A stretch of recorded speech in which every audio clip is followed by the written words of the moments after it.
The main technology of the 2003 Battlestar Galactica Miniseries comes down to the Battlestar Galactica and the Cylon fleet. Cylons were able to compromise complex, networked systems, so the colonial forces needed to employ low-tech weapons solutions. The majority of the systems were based on low-tech kinetic weapons, but they did occasionally use dumb missiles to deliver ordnance. Dumb meaning they had no guidance system, so therefore, Cylons could not hack them. The Battlestar Galactica was a Jupiter-class battlestar commissioned during the First Cylon War. There were no energy shields like those in Star Trek. What the Jupiter-class battlestars did have was a substantial layer of armor surrounding the ship.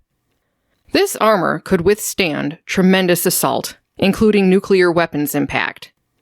But the hope was that the armor wouldn't need to be tested.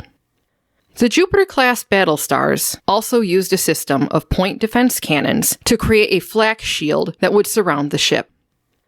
The point defense cannons hurled metal projectiles at a high rate and volume to destroy enemy fighters or weapons that were approaching the ship. It is unclear whether or not this was explosive ordnance. The main batteries were large gun turrets mounted on the tops and the bottoms of the ships. The main batteries functioned in the same manner as the point defense cannons, but their projectiles were much larger. These weapons operated in a manner similar to a railgun, but conjecture exists online as to whether or not that is what they were. The colonial fleet ran on a mineral ore fuel called Tilium. In addition to sublight propulsion, the Jupiter-class battlestars had a faster-than-light FTL system that utilized space folding. Using a tremendous amount of Tilium and a great deal of computation, the FTL system could essentially fold space between their current location and their destination, and then move between them. This was an instantaneous process called a jump. There was a jump maximum computing radius from the ship's location called the red line. Attempting to jump to a location outside of the red line was a dangerous procedure with no guarantee of destination accuracy.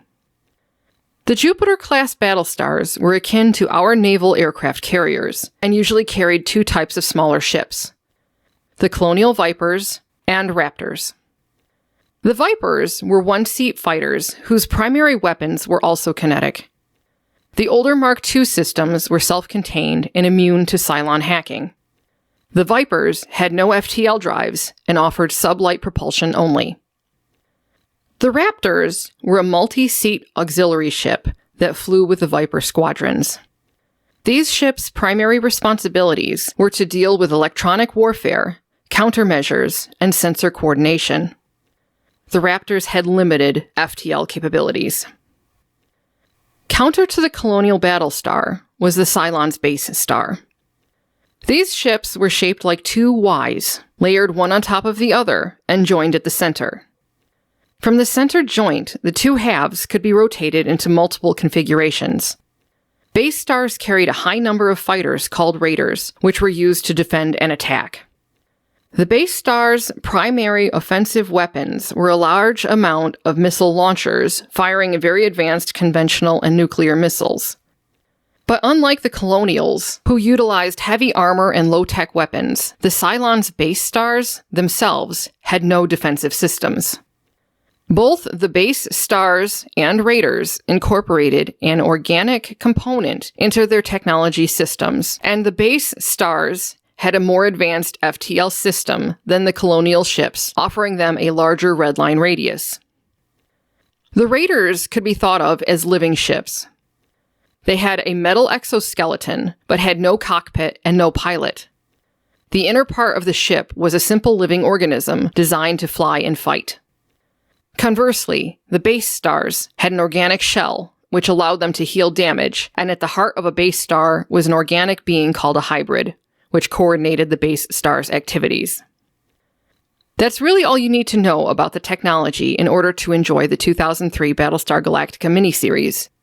There is a lot more information out there concerning the technology in the Battlestar Galactica Deadlock game and the technology seen in the Sci-Fi Channel shows that spun off from the Moore and Ike series. A Google search will easily get you to the BSG Wiki, as well as many other websites and blogs, and YouTube is an excellent resource for videos that take a deep dive into the Battlestar Galactica technology. Stay tuned for our next video about the 2003 Battlestar Galactica miniseries, where we discuss the story and plot elements. For anyone not wanting spoilers, definitely watch the Battlestar Galactica miniseries before watching our next video.